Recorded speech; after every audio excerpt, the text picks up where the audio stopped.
Well, hello there, my dear. Hey, how are you? I am doing fantastic. As you can see, my background, I am back home in Cleveland, Ohio, uh, Yes. ready to go. I know the last two episodes, I've been traveling. I was in Florida. And also, I think I came to stop and see you lovely people in South Carolina. What's going on, Blaine?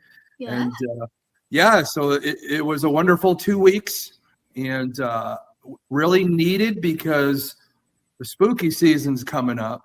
We Yes. get going here in May, and we don't stop until the end of the year. Station and I, as Wardruna, will probably be in about 10 different states for events. And also, myself as a shaman with the Shaman and the Showman LLC, we have three major events. Of course, first up, what you just saw, the Connecticut Paracon on July 11th. And then August 8th and 9th in Hartford, Connecticut will be the Connecticut Witch and Culture Festival. This will be our third year. And then finally on November 14th, the Salem Horror Paracon will be coming up. I think that'll be our sixth or seventh year. This year, Connecticut, I think, is our sixth year. So going to be fantastic, as you see a lot of great guests. And we're excited about that, and we're excited for you guys all to come out and see us. First, www.paracon2ns.org. Get your tickets. If you're coming from out of state, there's a button to click the hotel where we're holding the event. You can get rooms there, so you can roll out of bed and be at the event. So we're ready for you. There So, you go. yeah. It's going to be good. Hopefully I'll get to come to. I'm planning on coming to Connecticut. Hopefully I'll get to come to Salem. I don't know about some of the other stuff, but Yeah, I'm always here supporting you. You know that. Yeah, we're all over the place. I might be doing my show at some of those locations, but depending on the longer travel, like New Orleans and places like that, I probably could do it from my own house when the Cleveland Paracon comes around. Oh yeah. But we got a lot. We have the Hollow in New Jersey. We have the Underworld Culture Con in Scranton, PA.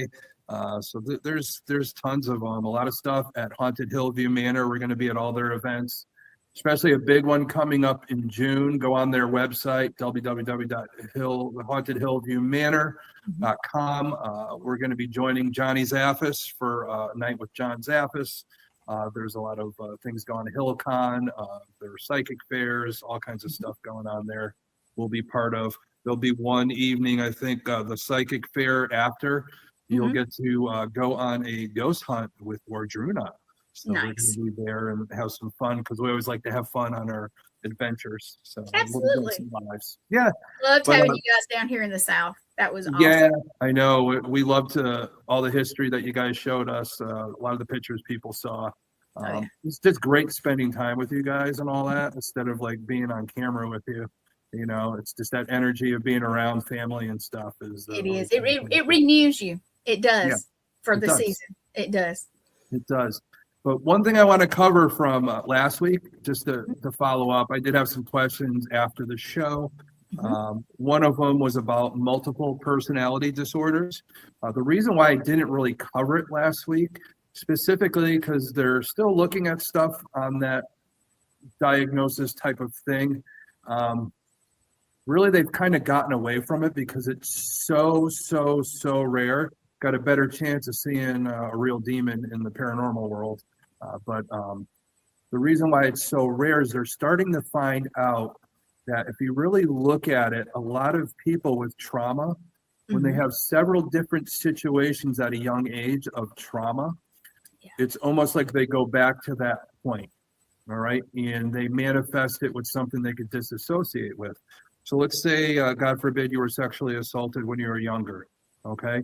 Some people, when they get older, if something triggers that, what will happen is you might go to that time or you might manifest as that thing where some women, where that happens and they're triggered, they might become more sexually promiscuous. They might like act more sexual and all that to kind of, or sometimes if one of the people has a situation that happened when they were very young, they might go back to like a childlike state. Right. So they're going to that, or they're manifesting that trauma has that thing, like more sexually promiscuous because of a sexual assault. So a lot of times when you have so many different things happen, even to the point where if you witness death, you become a little more morbid all of a sudden. You become more talking about death more, where you never really did before, because that's your disassociation to handle it in your mind. So really, that's usually what occurs. You're changing for that moment. So while you're in that disassociation because of that trigger of that trauma, that's really what's going on. So it's very rare that it is an actual full-blown multiple personality disorder.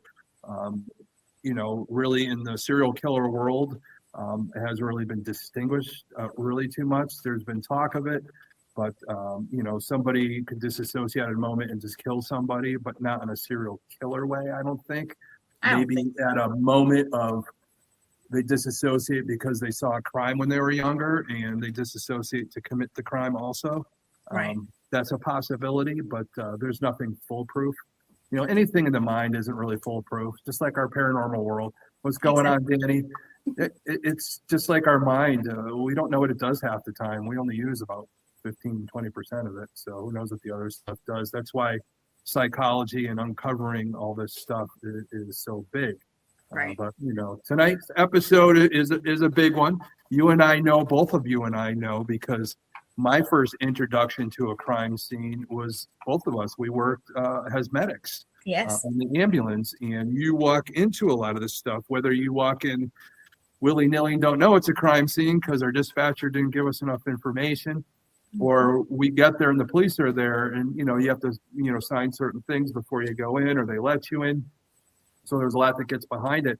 So having that experience and then getting into the point where I started working in the Department of Corrections in Florida, and then learning all this stuff I'm teaching you guys tonight, just the way to look at a scene, because a lot of times the crime scene is a jail cell or anything that we worked with. But I'm going to go into pretty much the whole parameter of it, your giant scenes of almost a whole state or a corridor. There could be highways and all that, because sometimes serial killers are truck drivers. So your crime scene is their stops once you figure out what's going on. But we're going to get into all that. And again, appreciate all you guys watching tonight. Again, like I said, why I'm talking about all this stuff, I tend not to watch any comments, and after the show, I do acknowledge everybody. But also, if you have questions about anything, make sure you put them in all caps, and that way I'll answer them at the end.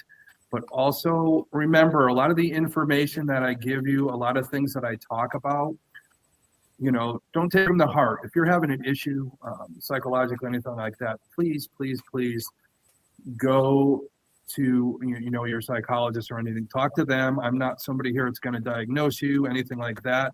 I apologize for that. I'm no longer really in that field.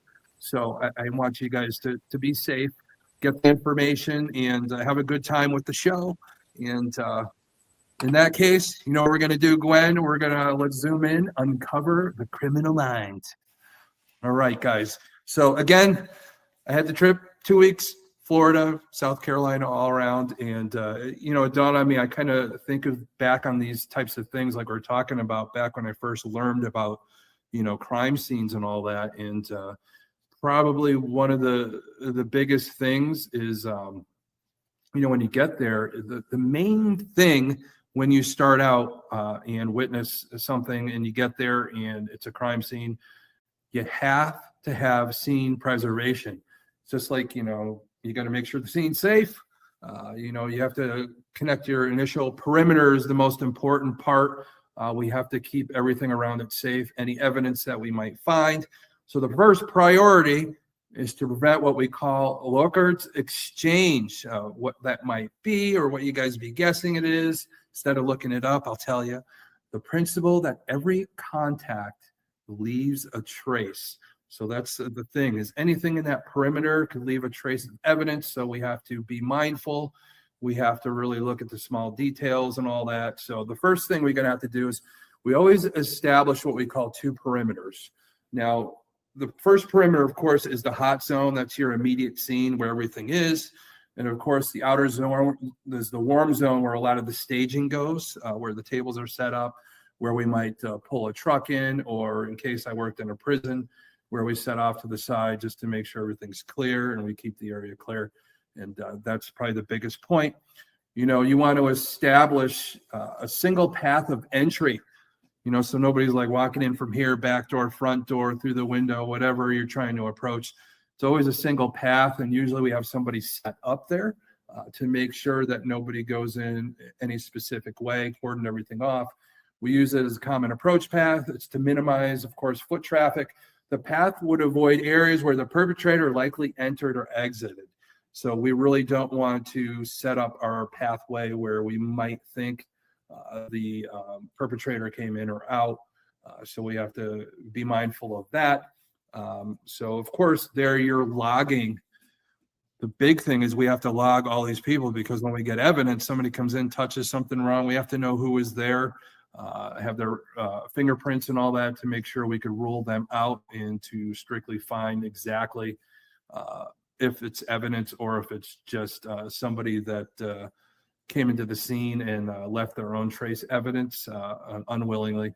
So we have to start a strict entry exit log. No one, regardless of rank, doesn't matter who you are, don't come in there, Mr. Tough Guy, I'm the FBI and all that. No, you can't do that, because it could ruin the chances of finding who the killer is, or in the case we're talking about, the actual serial killer. So you should enter without, they shouldn't enter without documented reason. And of course, we have somebody there to make sure we prevent all that. First things first is what you see in a lot of the movies is always somebody walking through and kind of notating down what they're seeing and trying to come up with, you know, that initial picture. So it's that preliminary survey, what we call the walkthrough, of course, very easy, generic. It's before any evidence is touched at all. We don't want to touch anything yet. It's the lead investigator. Usually one person is going to notate this, possibly two for a second view, but usually it's like to be one person to make sure, because you haven't touched any evidence yet or picked it up.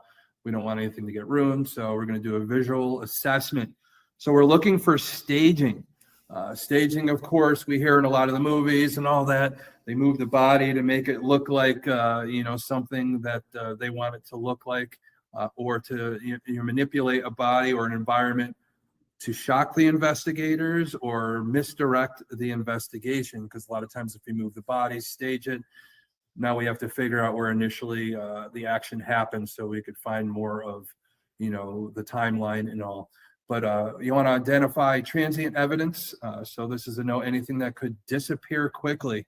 You know, case in point, sometimes you could get to a scene where somebody might have came in and left a foot mark, like a wet footprint.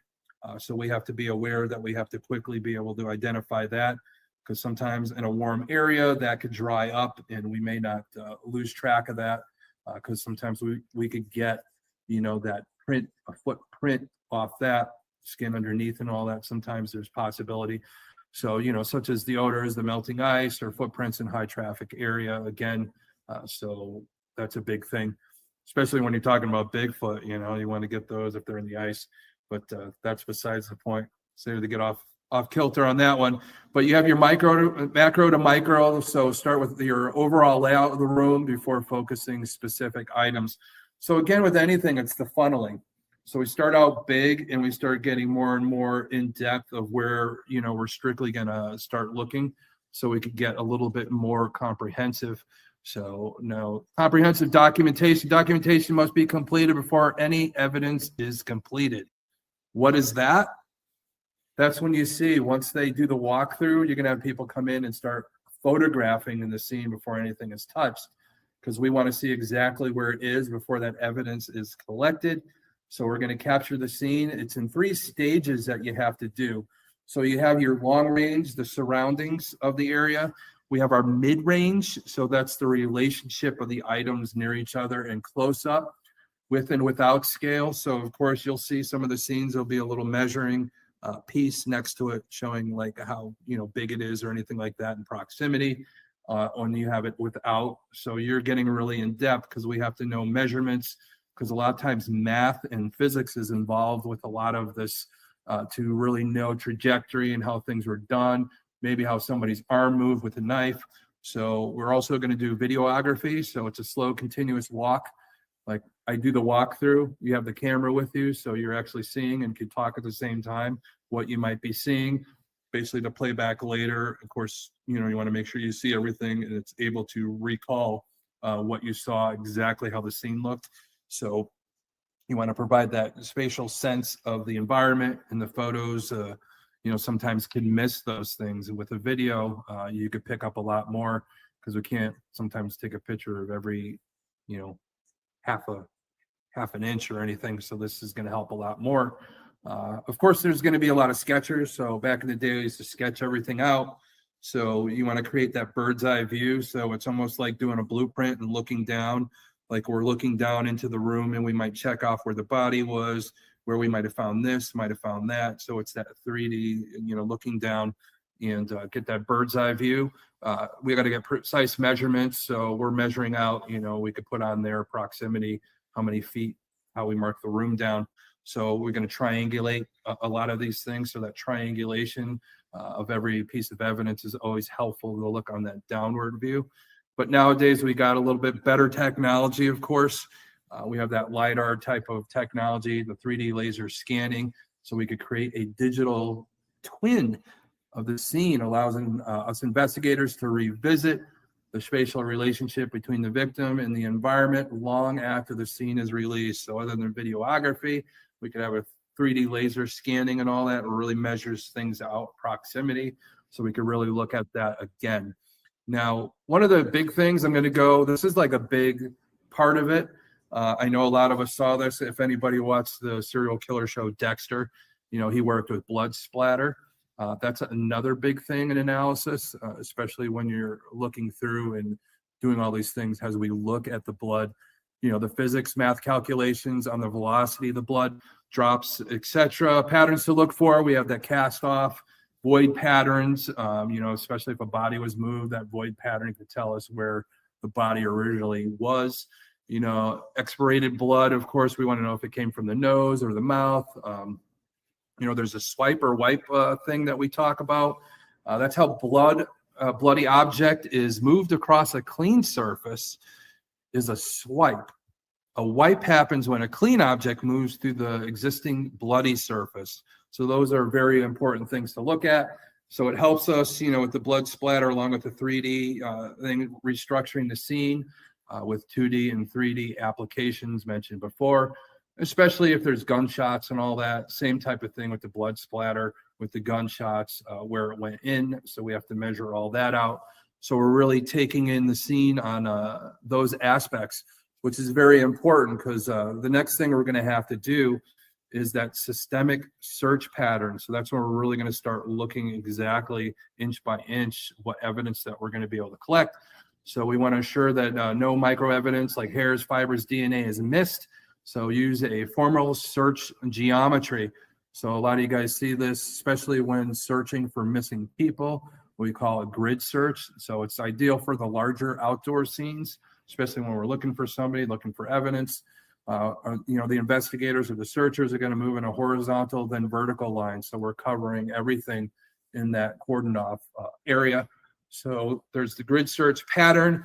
Of course, this is our gold standard for outdoor and large scale scenes. It involves overlapping passes to ensure that small trace evidence like a single fiber or a discarded cigarette butt isn't missed. A lot of times those cigarette butts are important because it tells you what brand they were smoking. Of course, there could be DNA evidence on that, especially, God forbid, if it's raining out, we're screwed. So that's a little harder time to collect stuff like that, but still take into what kind of cigarette they were smoking really puts together as we're trying to figure out who committed the crime. There's a spiral search also. That's starting from the body and moving outward in a widening circle. So we start there and we kind of widen ourselves out. All different kinds, just depending on what the scene really looks like. That's like the hardest part, is determining that without contaminating anything and how we're going to search. So there's the zone search, of course, that's breaking a room or an area into quadrants, A quadrant, B, C, D, and processing each area individually. So that's another important part. A lot of this stuff you'll see in movies and all that, but you probably never heard of it down to the nitty gritty like we're talking about tonight. So it's interesting. So when you do get to watch a movie and you see all this happening and all, so you really understand how they're breaking down the crime scene little by little, starting that searching and getting there. And now we're going to get to our evidence collection. So evidence collection, chain of custody, big thing. Evidence collection, chain of custody, very important, because we all know that chain of custody is how they screwed up on the O.J. Simpson situation. So that chain of custody was taken into consideration. So we got to be very careful of that and how we collect everything. So handling evidence requires extreme care to avoid cross-contamination. When we're collecting biological evidence, which of course is your blood or fluids, should be dried and stored in paper bags, never plastic, of course, because that could create a contamination, which traps the moisture and destroys, of course, DNA. So that's a big thing nowadays. Back in the day, before DNA, a little bit harder. We're more geared off fingerprints and stuff, but DNA nowadays has been a godsend for law enforcement. Also for scenes that happened years ago, they're starting to track down using DNA to find that people that are in prison shouldn't be there and let out, or people that should be in prison are still out. We come to find them, like D'Angelo, who was the Golden State Killer, who was a former law enforcement officer. Familiar DNA had caught up to him, and we were able to capture him with that type of DNA. So, of course, there's trace evidence. That's specialized vacuums that they have now, and lifting tape for fibers and hair. So those are something that's very hard to pick up. So there's types of things that they have now to be able to collect that evidence properly without contaminating it. Signature items, this is the big one, especially because we're talking about serial killers, serial cases. So the signature items, are your trophies, or specific arrangements are vital, how they arrange the body. These must be documented exactly as found to aid in behavioral profiling. Of course, when we're trying to track down, especially when it's similar from scene to scene, it's very important, especially the trophies. Or sometimes you don't even know what the trophy is. That's why it's important for investigators, and when they start interviewing people after, to really track down as we profile the victim too. What their favorite things were, anything like that. Track down why is their driver's license missing. That could be considered a trophy. What we mean to track down, credit cards, anything they might have kept sometimes at the scene. Again, warning, when I talk about some of this stuff could be disturbing for some people. Just put that warning up. But you could go in, there's bodies missing their head. Bundy used to keep his victims' heads and all, and has a trophy also, along with Polaroids. He was said that he kept these trophies. He says, when you work that hard to do what you do, you want to be able to remember it. So that tells you what kind of psychopath he was.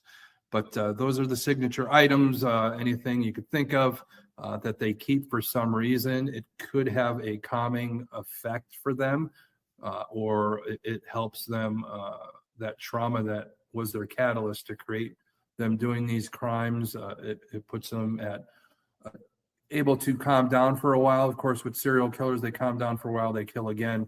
So sometimes they use this stuff to hold them over until they kill again, which is unfortunate.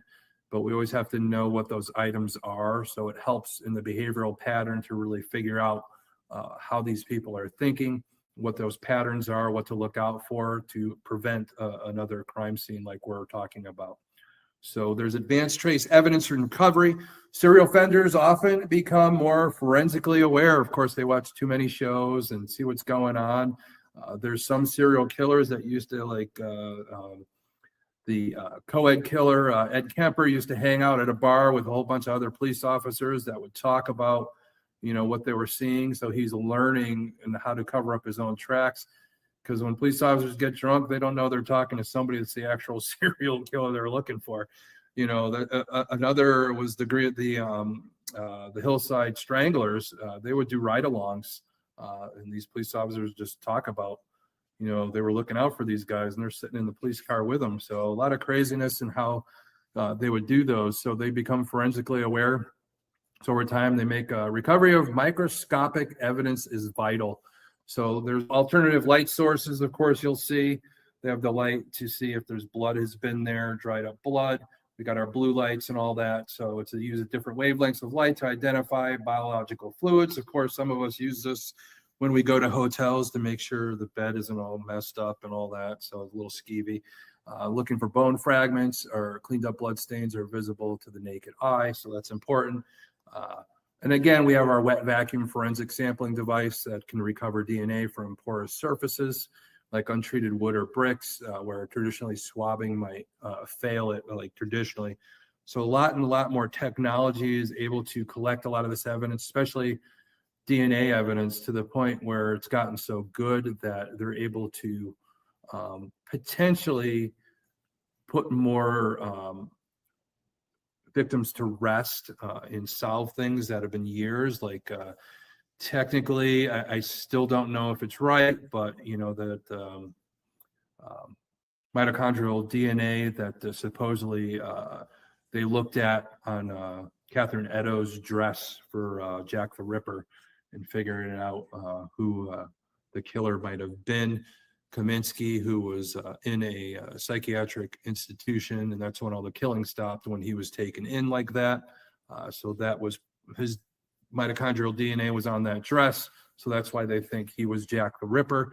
So a lot of this stuff is being solved years later, some of these unsolvable ones. And hopefully the better it gets, maybe some of these other serial killers that have gone undetected, like the Zodiac, we might figure out who they were too. Got your behavioral evidence analysis. So this is where we really get into profiling the scene. The scene is a reflection of the offender's state of mind, which is important because we really want to know what they might have been thinking at the time and how they leave the scene, how much they take care of the scene, or how scattered it is. So staging detection is determined if the scene was staged to redirect the investigation. Of course, you have to be mindful of that. That's that organized, making a ritualistic murder look like a botched robbery. That ritualistic thing. If we go to the movie, the Seven with the Deadly Sins and all that with Brad Pitt, Morgan Freeman, we all know that he was setting everything up, staging it to look like each deadly sin. So that was part of that movie. But we have organized and disorganized classification. Organized reflects the methodical offender who brings their own tools and removes evidence. So like hiding your tracks, walking down, you don't want anybody to follow you, so you sweep your tracks and all. So almost a similar way in doing that. So our disorganized reflects a more of a sudden impulsive act, often leaving the weapon behind or a significant physical evidence behind, making it a little more likely that we might be able to catch up to that person. Again, organized, even down the road, a lot of times they're very hard to catch. We're usually waiting for them to make a mistake. Like with Bundy, he got pulled over for a traffic stop. Berkowitz, a parking ticket. So those are the things, how they catch up to them. It's just that one mistake that we have to be aware of, but we have to really take a look at everything to get to that point. So another big part, our victimology, our post-mortem analysis. So in serial cases, the victim is often chosen based on a specific ideal or availability factor.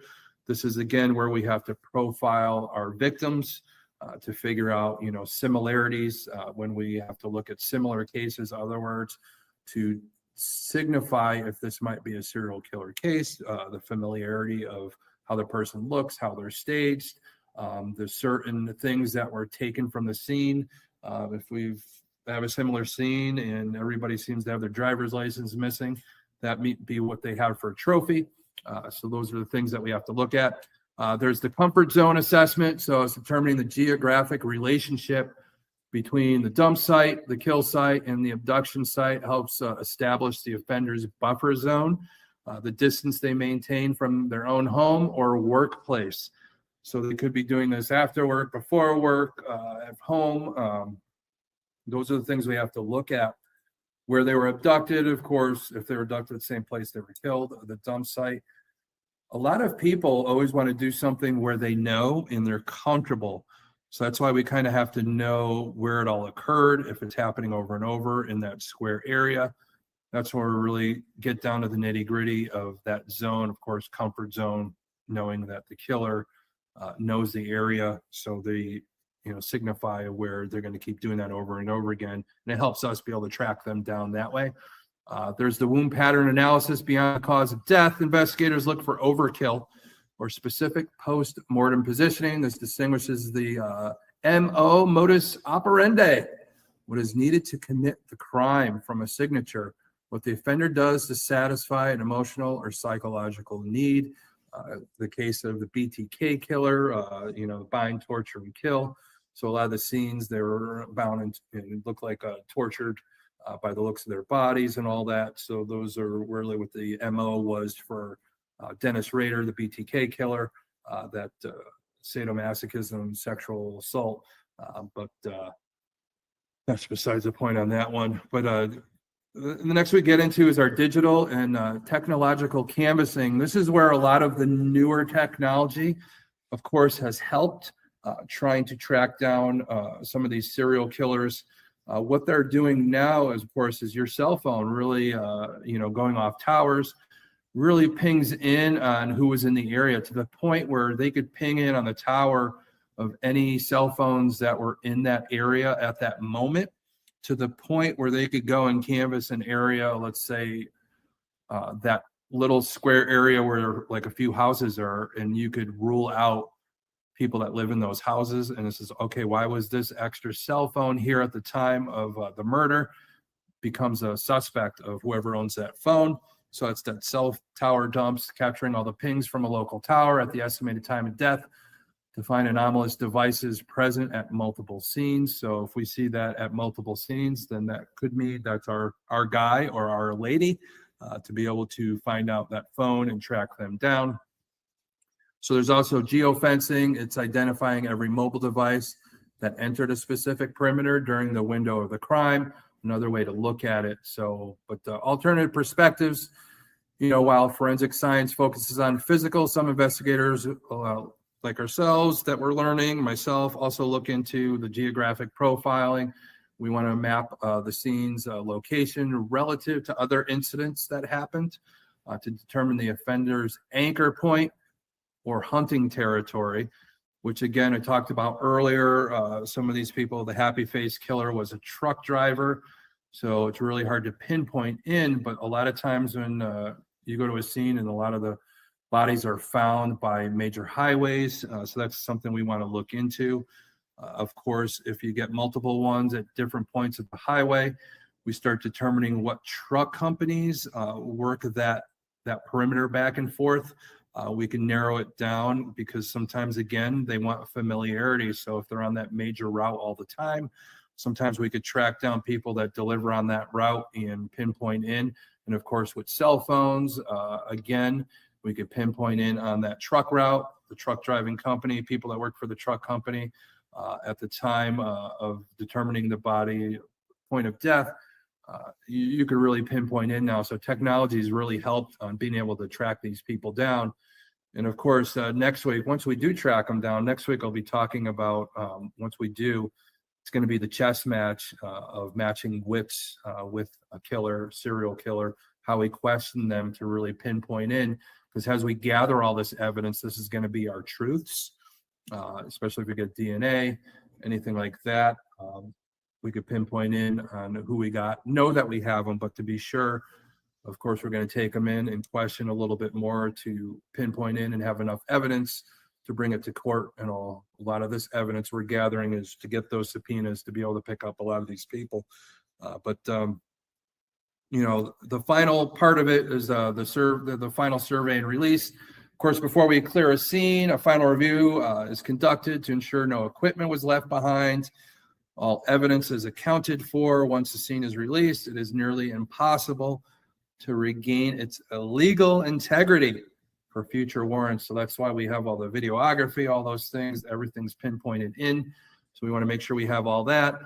So the layout of a crime scene serves as a primary behavioral fingerprint. Of course, for all law enforcement agencies. Investigators analyze these scenes to determine the killer's organized and disorganized nature, their level of forensic awareness, and potential signatures, of course. So our MOs, what their signature thing is. Like some movies, they leave a ace of spades at every crime scene, those different signatures, and also how we're determining that and how it pinpoints in. So I want to go into some of the big things because, of course, to give you all the boring details, but let's go into some of the famous crime scenes and how we all looked at those, law enforcement looked at those. So I got 3 of them for you. Of course, the first one is famous. This one goes out to my friends, the Radicals, who own one of the forks confiscated from Jeffrey Dahmer's apartment. But the crime scene there, of course, the scene in apartment 213 was described by responding officers as the macabre gallery. Unlike many serial killers who dispose of evidence, Dahmer's residence was a static repository of his crimes. The layout, the scene was characterized by high levels of organization amidst biological chaos. Even though everything was organized, there, just everywhere was evidence, was categorized by state. So in the kitchen, law enforcement, of course, found human remains in the refrigerator and freezer, packaged and organized in a manner similar to commercial meat.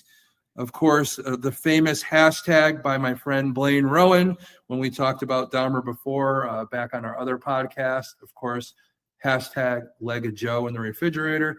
The living area was a large blue plastic drum was used for chemical disposal, positioning as a centerpiece of the room. The chemicals that were in that blue is what he used to do was he tried to turn his victims into zombies. So a lot of that chemical was to strip stuff away to the bone, but also he would use acid and put holes into some of his victims' heads and put acid in there, hoping that he could make them zombies so they'd stay with them forever. So that's crazy part of it. But then we, of course, the bedroom, there was Polaroids of the victims were found in the bedside drawer, laid out as chronological trophy collection. Of course, if you saw the Monster TV show, they had the guy that played Jeffrey Dahmer said, I just want to take a few pictures and all that, a little creepy line.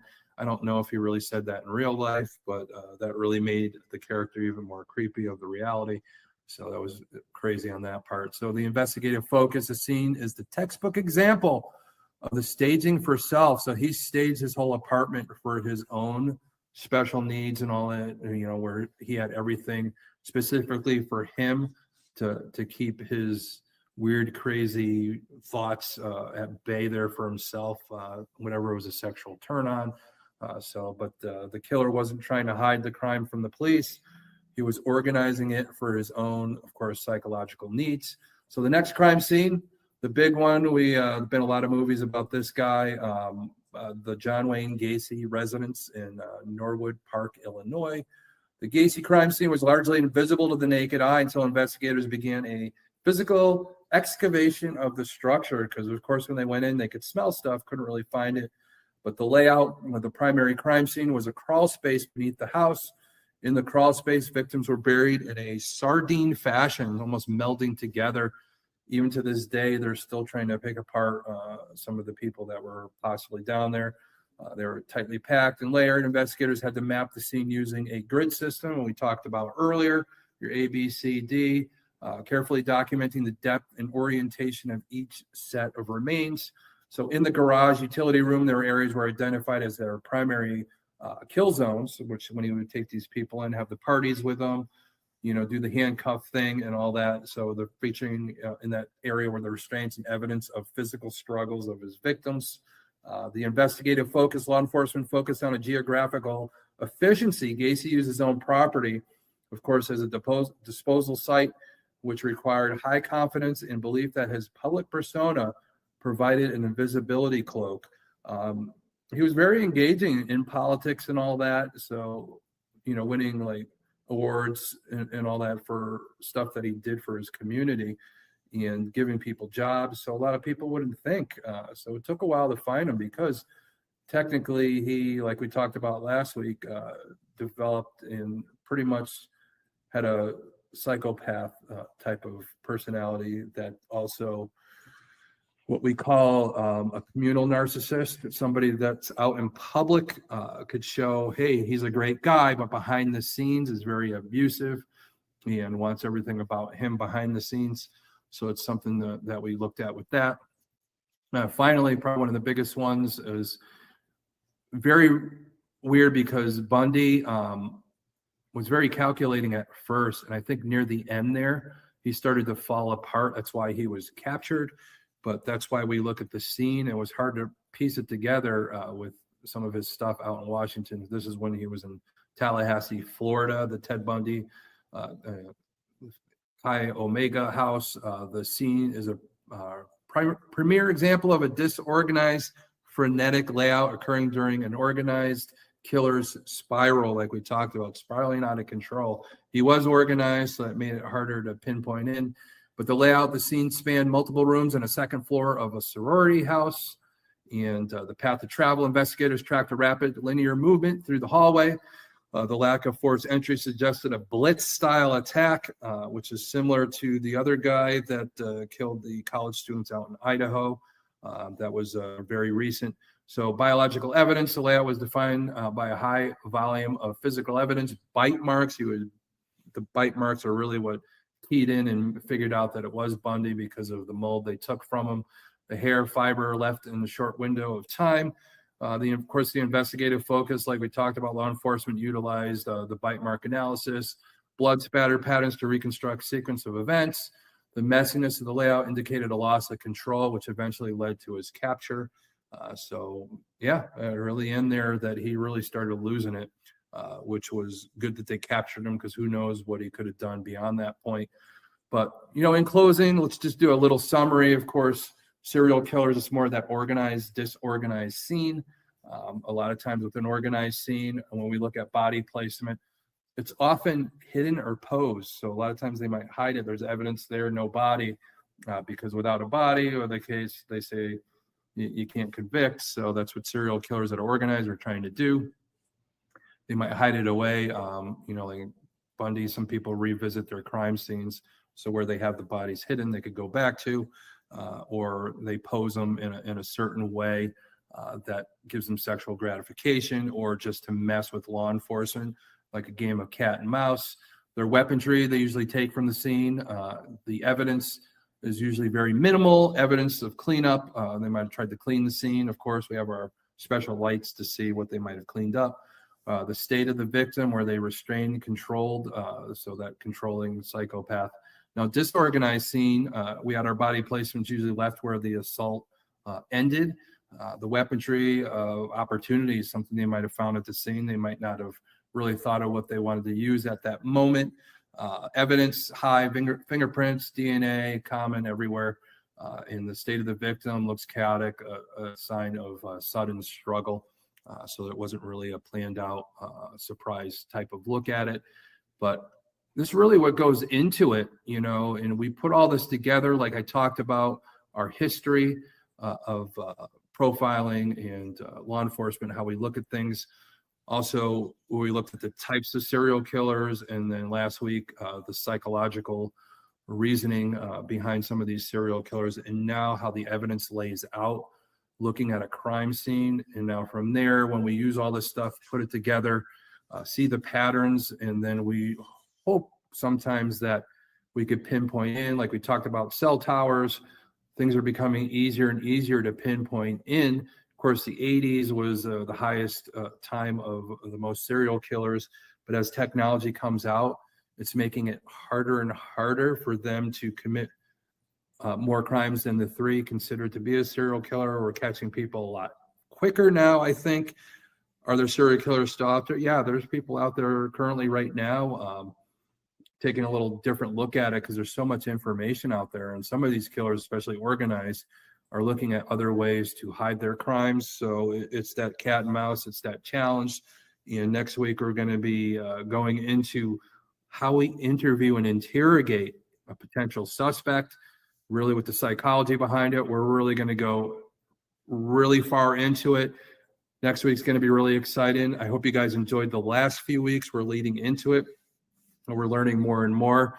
We're getting to the point where we're going to start looking at individual serial killers, going to start having some guests on their views, specifically ones that are keyed in specifically on a certain serial killer, have studies behind them, get their opinions and all that. And of course, we want you guys involved too.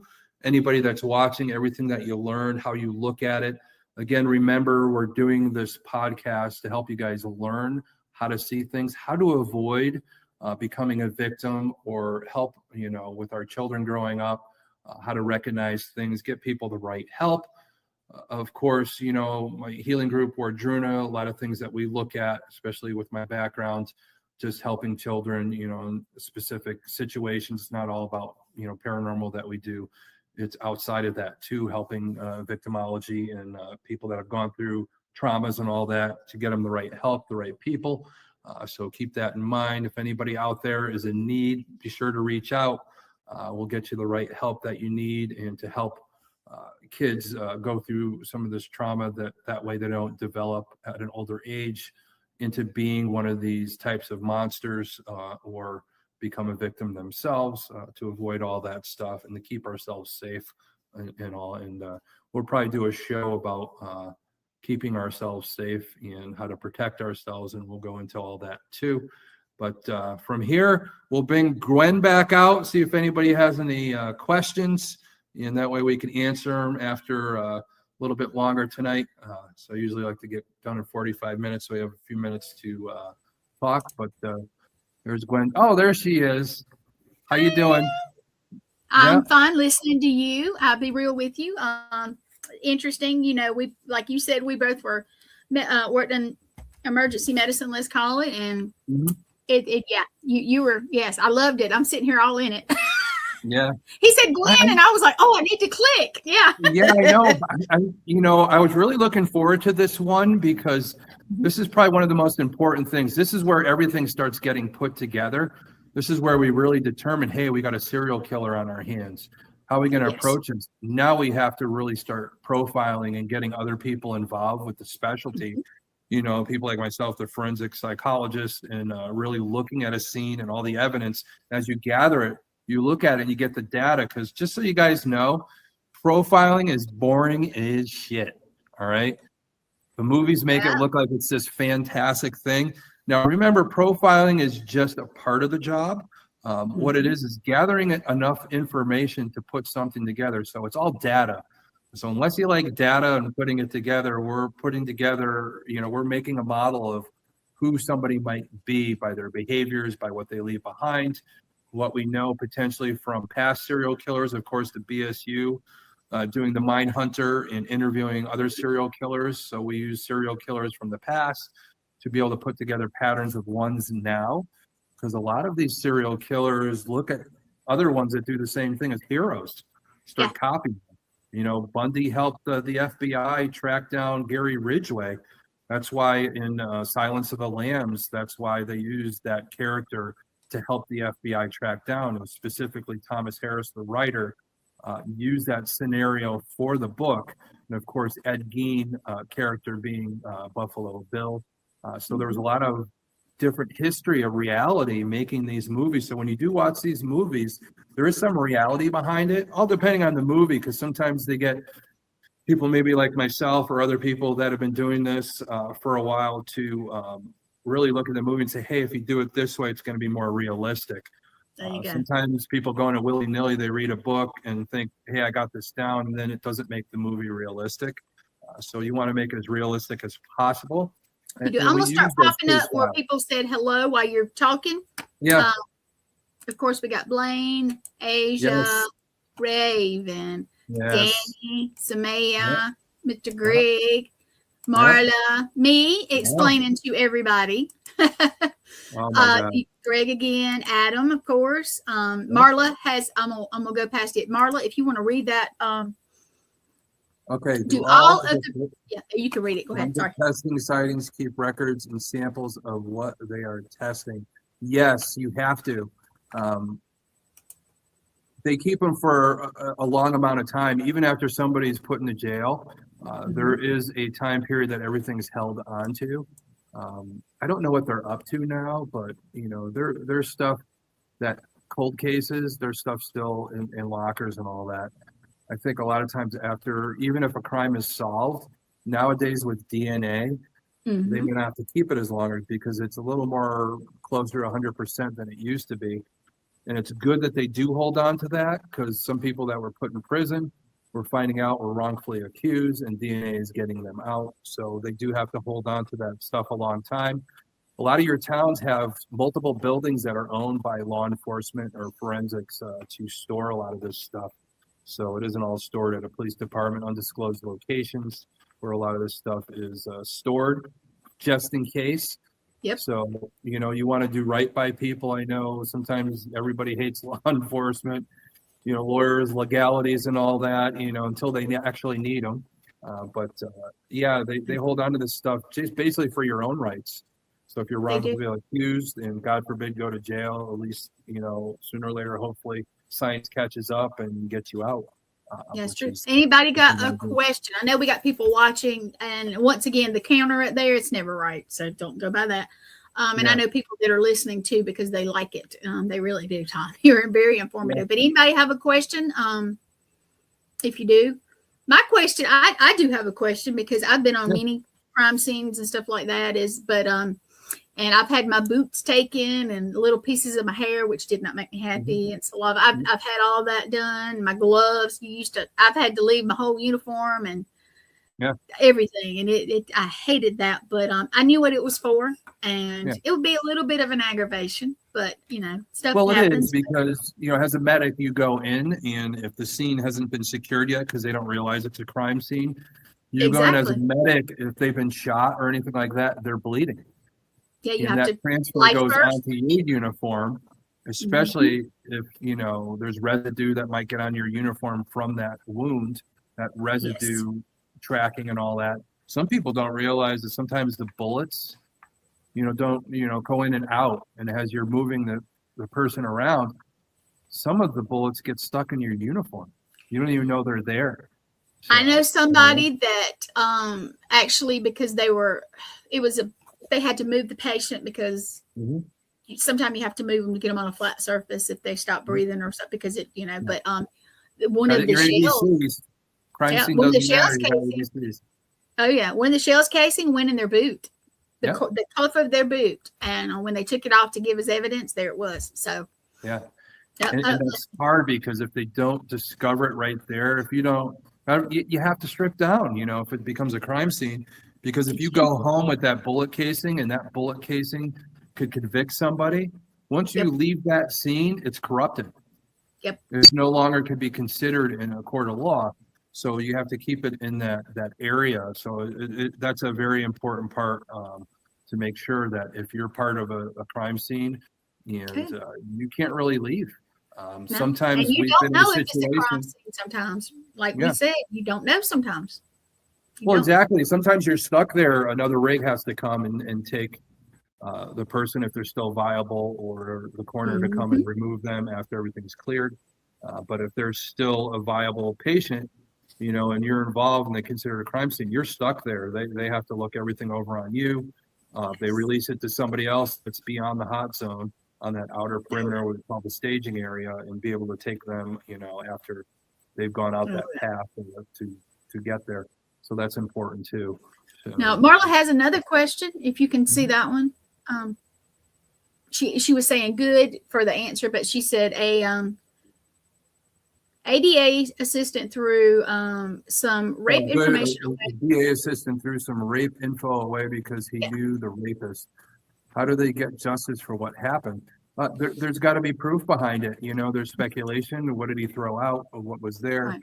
You throwing out evidence, there is that point where there is laws that if you get rid of something and they know you got rid of something, you could be brought up on charges, because that could set somebody free. You could convict the wrong person, especially when it comes to rape, as we talked about. The BSU Behavioral Science Unit tracking down these serial killers really started from, there was a lot of serial rape and murders constituting the phrase serial killer coming about, and that was a big part of it. But even if you're the DA and all that, and you handle something like that and you get rid of it, you're under scrutiny too, and you potentially could be arrested, lose your law license and everything. So there's a lot that goes behind it.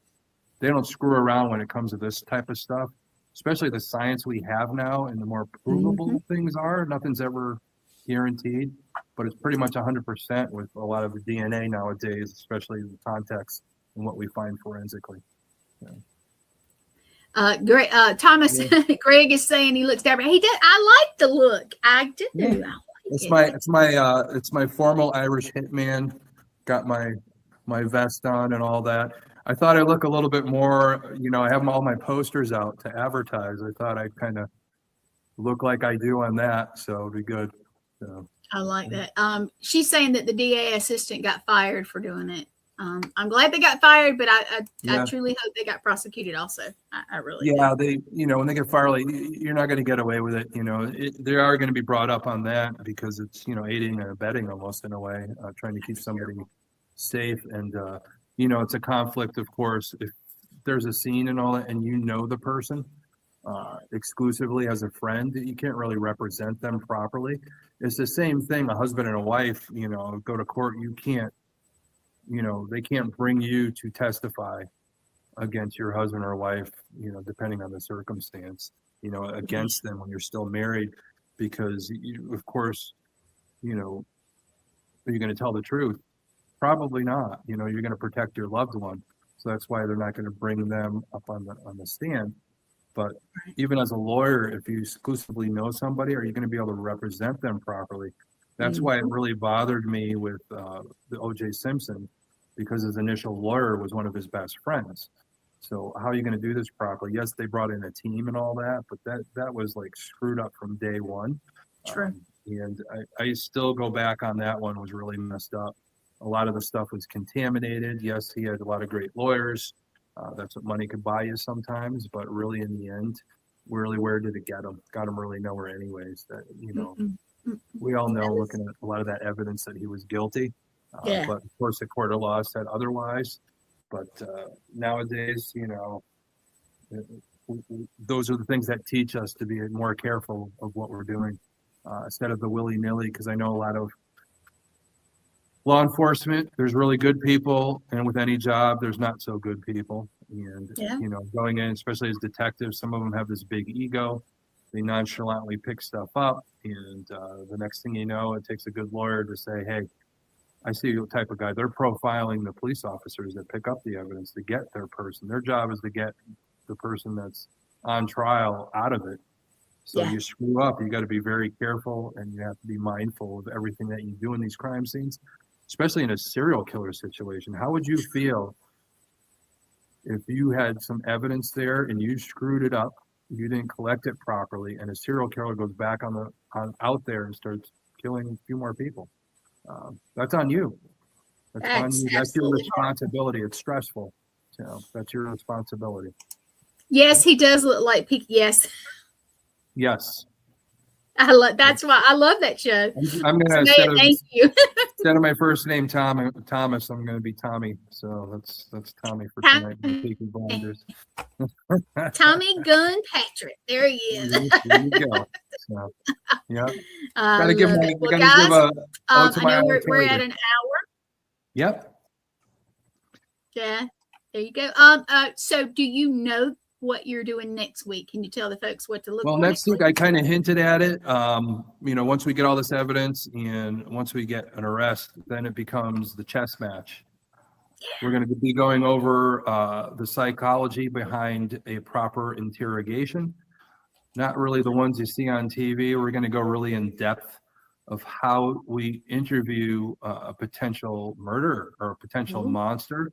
But a lot of stuff we're going to talk about next week is also things that you could use in your daily life. How you talk to people, especially if you're a manager somewhere, how to properly talk with people that work with you.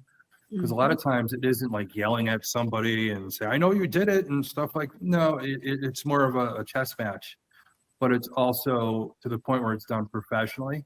And that way you could use it in everyday life, especially when your kids are messing up. as they get older, you want to find out what's going on, but without creating more trauma than there already is in the situation, to be able to coax information out. And we're going to be going over all that next week. So it's going to be one of those episodes. Make sure everybody tunes in, because we're really going to pull apart the mind, the chess match between myself or an interrogator and a monster. So that's going to be a fun one, and see what happens with that. So I hope you guys all tune in. Again, thank you guys all for watching. I'll go back and look at all the comments. And again, I love that you guys all watch. Appreciate you so very much. And, Marla, thank you very much for all the questions. And anybody, just remember, you guys, get involved. Make this immersive. Ask all the questions. Something that you've always had on your mind. Asking that question might help you in a situation. And I know there'll be an episode where Gwen and I will talk about, what happened to her. And, Hey, and guys, being on the show and being able to figure out what was going on just by what we talked about on the show. The last one that we did, serial killers, supernatural, and murders. Go back and watch those episodes on YouTube along with this one in case you missed it. Well, I will say this: if you have a question and you don't want it beside your name, I would never tell. You can message me, personal message me, and I will put it up, and nobody will ever know where it came from. And I would never say anything if it's something like that. And you need to know, that's fine. So we will do an episode about victims, being a victim, how to avoid it, and how to keep yourself safe. There will be an episode about that. I don't know when I'll do that one. It'll probably be soon. It's very important, and get you guys involved and get people on that. Unfortunately, if they want to, some people don't want people to know, but victimology. Hopefully I could get Leon, because she openly talked about what happened to her. I'd love to have her back on today, take another look at it, just to help people out there again. Like, the last show we did, we helped somebody in Little Rock, Arkansas, avoid a situation. So we want to make sure that felt really good to be able to. We'll have to talk to Lee and make sure she's good with it. Make sure she can talk about it. It's a big thing. And anybody out there that had a situation that is open to it, message Gwen or myself. We'd love to get you on when we do that episode, which will be probably pretty soon, probably in the next couple of weeks or whatever. So even if you don't want your name to it, we can do it anonymously. We'll figure it out if you want to just try to share it with that. And I'm gonna say something that it's got nothing to do with this, and I hope Tom will bear with me. But we had we went to a military funeral yesterday for a friend that had issues, and a little upset about it still. But if you need to talk to somebody, call us. If we can't do it, we'll find somebody. And we do, Gwen. And we've talked earlier and all that. We're always there for our family. We know how rough it is, especially when somebody goes through that type of trauma and decides that they don't want to be with us anymore and all that. That's the sad part, is the people that they leave behind. I think their pain has gone away, and that's what we got to remember. We don't want it that way, but their pain is gone, whatever they were going through. But anybody out there that's going through that, remember, like I talked about, our healing group, Wardruna, will get you in touch with the right counselors, or we could talk to you ourselves. But we always want to make sure that we get you proper help, and we do have that ability to be able to do that for you. Any situation that you're in, make sure you reach out to us. Again, I always like to say, I had a captain that used to tell me that, as long as nobody died or escaped, everything could be fixed. So we want to be there for you, help your healing, help your trauma. There's always a solution. There's always a solution. It's a matter of finding that path and letting that person with the candle in the darkness light your way. And we're there for you, just to sit with you and just be quiet and listen to you. That's what we're here for. That's right. And Marla's got it right there. She's got it. Exactly. Perfect. Yep. Just call. Just call. Well, guys, we are going to get off here. I'm going to let Thomas put it out there, close it out. But I am going to do my best to, I think, Saturday. How many episodes is this now? 4? Yeah, it's 4. So it is. Yeah. Saturday, I am going to Yeah, I'm going to do my best, if it's good with Thomas, to just kind of pre-play it. We won't be online with it, but you can go back and watch it, catch up. I think if that's okay with him, I think I'll set it up for that, and I think it will be good. That way, if you missed something or you want to rehear something, I think it'll be good. And if you have questions, message Thomas, message me as soon as we can get to it. Yeah. That's right, Blaine. You are. Blaine's ex-military. I hope I said that right. Blaine retired. Hope he'll listen to you. All of us will. I promise. So. Yeah, we've all been through stuff. We've all been through stuff, and we're always there for each other. And exactly. There's always somebody out there that'll listen. So just remember that. Exactly. But Saturday, I'm going to replay all Thomas's episode on Profiled. So, and we will be putting out the new ad as soon as Thomas gets it ready, and we get it situated. And next, we have Lynn Dorman coming up at 9:30, and of course, we have shows most during the week. Watch all the shows. All the shows are great in their own way, and keep them going. And again, make sure you subscribe to All Access Network Television on YouTube. Yes. That always helps. Send your stars. Keep them going. There's my friend Sammy. I love her. We're going to see her very soon. Her and her husband James. I know he was filming some movies recently, so I haven't talked to them in a little bit. But we're all going to get together soon in New Orleans, and we're gonna light up the town, paint it red, and have some fun. A lot of good food and great company with that event coming up. Exactly. Yep. All right, Thomas, close us out. All right, we're closing it out. I will see you guys next week. And like I always say at the end of all my videos, even though I'm doing Profiled, of course, when we get all information, we really go down, and we're going down tonight, ending it, because we're going down the rabbit hole again. We'll see you guys next week.